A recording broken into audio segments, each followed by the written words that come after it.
आप सुन रहे हैं महाभारत भाग 16। कद्रु और विनता को कश्यप जी के वरदान से अभीष्ट पुत्रों की प्राप्ति।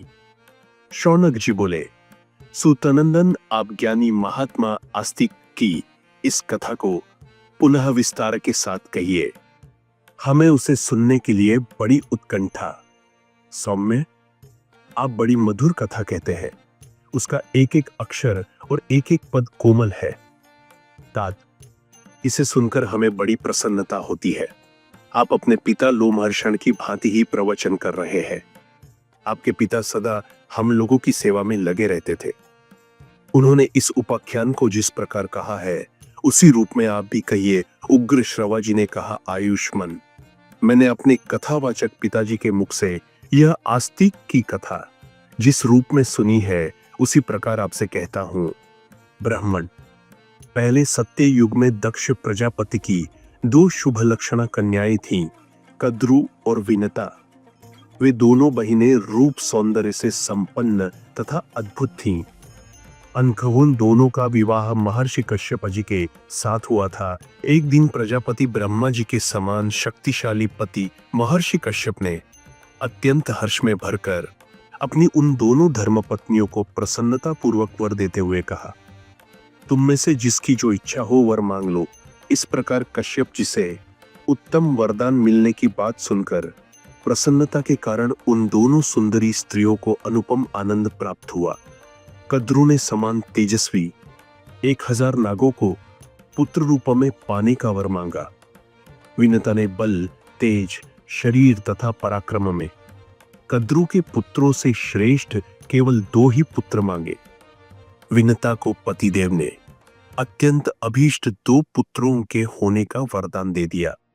उस समय विनता ने कश्यप जी से एवमस्तु कहकर उनके दिए हुए वर को शिरोधार्य किया। अपनी प्रार्थना के अनुसार ठीक वर पाकर वह बहुत प्रसन्न हुई। कद्रु के पुत्रों से अधिक बलवान और पराक्रमी 2 पुत्रों के होने का वर प्राप्त करके विनता अपने को कृत्य मानने लगी।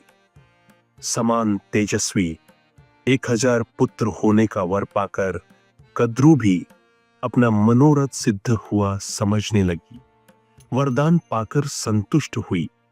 अपनी उन धर्म पत्नियों से यह कहकर कि तुम दोनों यत्न पूर्वक अपने अपने गर्भ की रक्षा करना, महातपस्वी कश्यप जी वन में चले गए। उग्र श्रवा जी ने कहा, ब्राह्मण, तदनंतर दीर्घ काल के पश्चात कद्रु ने 1000 और विनता ने 2 अंडे दिए। दासियों ने अत्यंत प्रसन्न होकर दोनों के अंडों को गर्म बर्तनों में रख दिया।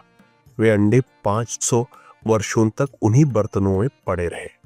तत्पश्चात 500 वर्ष पूरे होने पर कद्रु के 1000 पुत्र अंडों को फोड़कर बाहर निकल आए, परंतु विनता के अंडों से उसके 2 बच्चे निकलते नहीं दिखाई दिए। इससे पुत्रार्थिनी और तपस्विनी देवी विनता सौता के सामने लज्जित हो गई। फिर उसने अपने हाथों से एक अंडा फोड़ डाला। फूटने पर उस अंडे में विनता ने अपने पुत्र को देखा।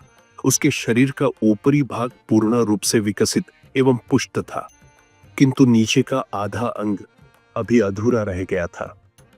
सुना जाता है उस पुत्र ने क्रोध के आवेश में आकर विनता को शाप दे दिया, मां, तूने लोभ के वशीभूत होकर मुझे इस प्रकार अधूरे शरीर का बना दिया।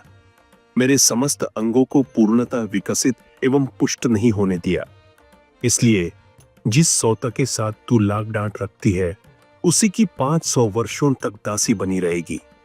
और मां, यह जो दूसरे अंडे में तेरा पुत्र है यही तुझे दासी भाव से छुटकारा दिलाएगा। किंतु माता, ऐसा तभी हो सकता है जब तू इस तपस्वी पुत्र को मेरी ही तरह अंडा फोड़कर अंगीन या अधूरे अंगों से युक्त न बना देगी। इसलिए यदि तू इस बालक को विशेष बलवान बनाना चाहती है तो 500 वर्ष बाद तक तुझे धैर्य धारण करके इसके जन्म की प्रतीक्षा करनी चाहिए। इस प्रकार विनता को शाप देकर वह बालक अरुण अंतरिक्ष में उड़ गया। ब्राह्मण, तभी से प्रातःकाल प्राची दिशा में सदा जो लाली दिखाई देती है उसके रूप में विनता के पुत्र अरुण का ही दर्शन होता है। वह सूर्यदेव के रथ पर जा बैठा और उनके सारथी का काम संभालने लगा। तदनंतर समय पूरा होने पर सर्प संहारक गरुड़ का जन्म हुआ भृगुश्रेष्ठ। पक्षीराज गरुड़ जन्म लेते ही क्षुधा से व्याकुल हो गए और विधाता ने उनके लिए जो आहार नियत किया था, अपने उस भोज्य पदार्थ को प्राप्त करने के लिए माता विनता को छोड़कर आकाश में उड़ गए। इस प्रकार श्री महाभारत आदि पर्व के अंतर्गत आस्तिक पर्व में सर्प आदि की उत्पत्ति से संबंध रखने वाला 16वां अध्याय पूरा हुआ।